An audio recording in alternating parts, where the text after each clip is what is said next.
ko lang din po i-share na meron po akong mga mga kuya and tita, tito na nasa abroad. And minsan naiinis ako sa mga friends nila kasi syempre once na narinig nila or nalaman nila na nasa abroad ka, ay pwede na akong manghiram dito or maganda na buhay nila. Gusto ko lang po sana i-debunk yan lalo na po nasa Thailand po si Sir A tsaka si Ma'am B naman is nasa Qatar.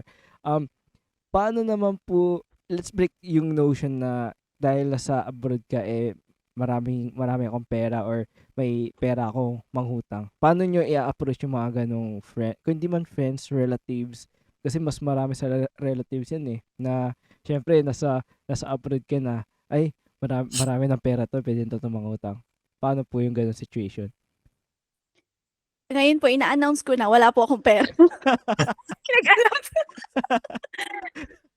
Hindi, ano lang naman, totoo naman na privilege kami dito kasi nga yung totoo yung sinasahod namin compare diyan, mas mataas naman dito. Pero pare-pareho lang naman po tayo na ano, na mga may binabayaran, may mga, um, may mga pinaggagastusan, gano'n. So, pero siyempre kapag may extra ka, share mo naman.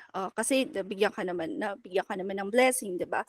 So, share mo. Pero katulad ng mga diniscuss natin kanina, learn to say no, gano'n. Hindi laging mag-ye-yes ka, gano'n. Yun lang, at saka yun, wala po talagang gano'n. Joke lang, baka magkatotoo. Hindi, yun, pare-parehas lang po tayo dito na nagtatrabaho at may binabayaran, gano'n. Kung meron naman po, magbibigay naman kami. Totoo. That's true. Ako personally, wala naman ako na-experience na yung mga kamag-anak na umuutang, gano'n.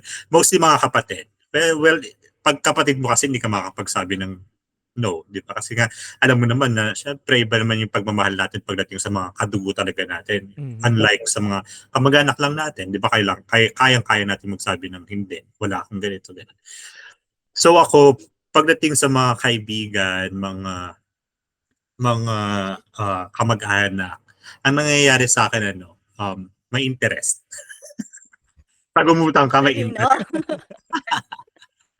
Ano lang naman kasi yun, parang kumbaga, you are giving them the responsibility na magbayad sa'yo. Kasi syempre, alam naman natin yung culture sa Philippines, diba? Na Mhm. may mga ibang tao talagang umuutang. Tapos, utang kalimot na sila. Hindi na talaga sila magbabayad. So, ako binabalance ko yung mga tao pinapautang ko ng walang interest, may mga tao din ako mga pinapautang na may interest para alam nila pala na magbayad on time.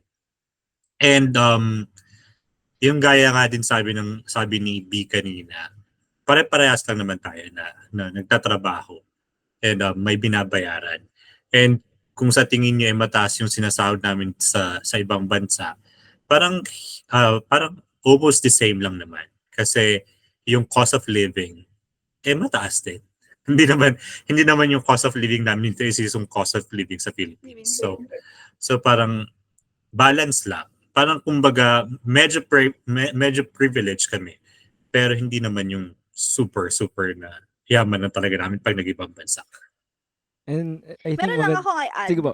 Sige. Ay, sige. Sige. Ang Sige. tawag dito, nung mga first years ko dito, na actually na-experience ko yun, yung mga bigla na lang, hey, kamusta, Bebs? Mga ganun. Tapos bigla maghihirap. Ang ano ko naman dati, ang ginagawa ko is, kapag kunwari, hiram sila, kunwari 500, gano'n. Iniisip ko na mindset ko na, bigay ko na to, bayaran man niya o hindi, parang nasa sa kanya na yun.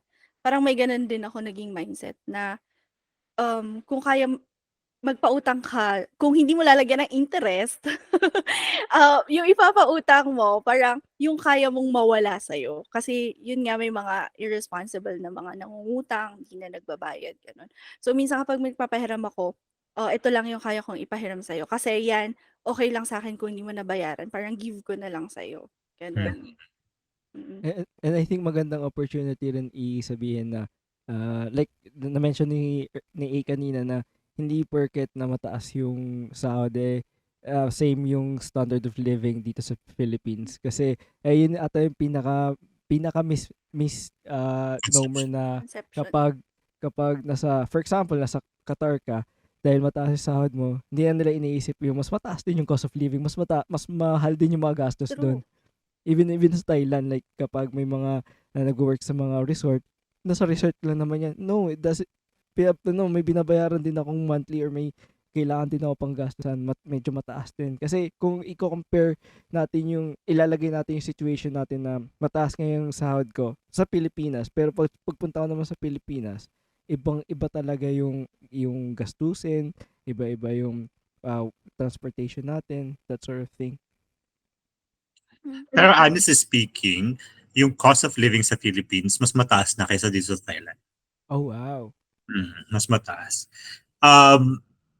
Nung nag-start ako dito sa Thailand na mag-work, 4 years before ako umuwi ng Philippines. So parang kumbaga yung cost of living na iniwan ko or yung nakagisnan ko is na ibang-iba na nung umuwi ako last year. So parang nagulat ako kasi parang syempre kami mga OFW, nagbabudget kami kung magkano lang gagastusin namin for this vacation. Kasi syempre iniipon lang din naman namin yung pera di ba? Nung umuwi ako, hindi ko ina-expect na mag-exceed ako ng konti dun sa budget na inalat ko para dun sa vacation. Kasi yung cost of living sa Philippines talagang ang mahal, ang taas. Nagulat ako talaga. Share ko lang din po, parang same din yung reaction yun yung sa ate ko na nasa Malaysia. Nandun na kasi sila nag-reside ng asawa niya. Nung I think first month or 2 months niya sa Malaysia, nagulat siya kasi yung mga bilihin doon, hindi naman mura, pero alam niyo, marami na mabibili. Let's say for 1,000 pesos, para mapupuno mo na daw po yung 2 shopping cart. Unlike dito sa Pilipinas, nung umuwi siya nung around October, that time frame, nagulat siya kasi yung 1,000 pa lang, hindi pa nakakalahati yung shopping cart. Baka basket nga lang yun Yun nga po, baka nga basket lang Ayun. Ganun kamahal sa Pilipinas actually. Dito sa Thailand, hindi siya masyado. Probably because yung pricing, kasi iba din lang kasi yung pricing dito Parang kumbaga, for example, yung itlog dyan sa Pilipinas, isang itlog dyan sa Pilipinas is parang 8 pesos isa.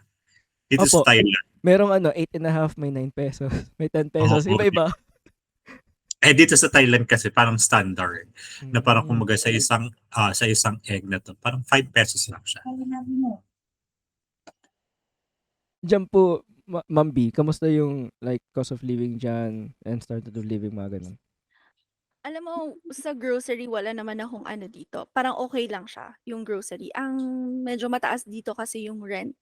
Parang yung nire-rent ko ngayon is room lang talaga siya. Tapos common yung CR, common yung kitchen, ganyan. Pero mataas na. Kung dun sa Pilipinas, nakaka-condo ka na, parang ganon. Yun yung mataas dito. Pero yung sa transportation, sa groceries, parang okay naman siya. Kaya na-shock din ako nung umuwi ako dyan nung December. Alam mo ba, kwento ko lang, punta ko ng 7-Eleven, bumili lang naman ako ng Coke lang naman. So parang ang niready ko na pera is 100. Alam mo, 200 plus parang tissue, tsaka Coke. Tapos sinisingil ako 200 na shock na shock talaga ako. Parang ayokong bayaran. Pwede ba ibalik ko na lang? Sa store na lang ako bibili. Kasi 100 lang yung prepare ko nun. Yun lang, na-shock din ako dun sa sa Philippines. Ganun. Kasi dito, compared sa groceries, parang okay dito. Kasi mura. Tapos dito kasi yung mga bulk yung mga binibenta, di ba? Tapos sa Philippines, tingi-tingi. Mas mahal pag, compared pag dito. Yun. You can catch the entire episode exclusively on YouTube. It's youtube.com @The Nick Berliano Show. It's youtube.com @The Nick Berliano Show.